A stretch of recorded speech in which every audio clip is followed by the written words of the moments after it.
வணக்கம் நண்பர்களே, உங்களிடம் பேசுவது விமலா. இன்னைக்கு நாம கேட்க போற கதை கடவுளை காப்பாற்றுங்கள்.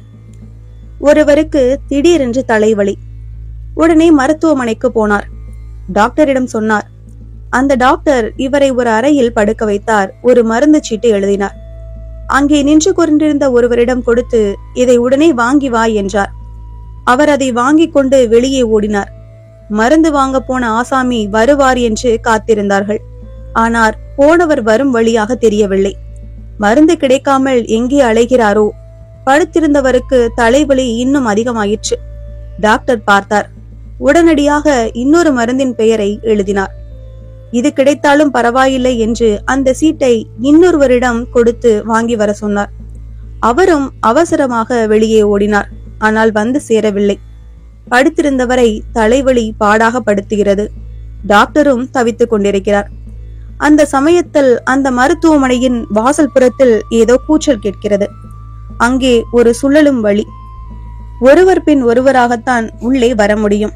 கால்நடைகள் நுழையாமல் இருக்க அந்த ஏற்பாடு. அங்கே 2 பேர் நான் தான் முதலில் உள்ளே நுழைவேன் என்று இருவரும் நின்று கொண்டு தங்களுக்குள் சண்டை போட்டுக் கொண்டிருக்கிறார்கள்.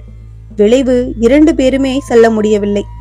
இவர்கள் போடுகிற சத்தத்தை கேட்டு டாக்டர் வெளியே ஓடி வந்து பார்க்கிறார். அந்த 2 பேருமே உள்ளே படுத்திருக்கிற தலைவலிக்காரருக்காக மருந்து வாங்க போனவர்கள்.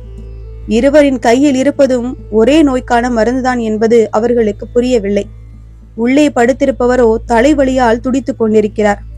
அதற்கான மருந்தை வைத்திருப்பவர்களோ வெளியே சண்டை போட்டுக் கொண்டிருக்கிறார்கள். விளைவு தலைவலி தொடர்ந்து கொண்டிருக்கிறது.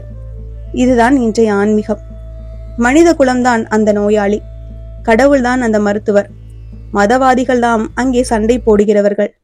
சரி, இப்போது கதையை தொடரலாம். டாக்டர் அவசரமாக வெளியே ஓடி அவர்கள் கையில் இருந்த 2 மருந்தையும் வாங்கி கொண்டு உள்ளே ஓடுகிறார்.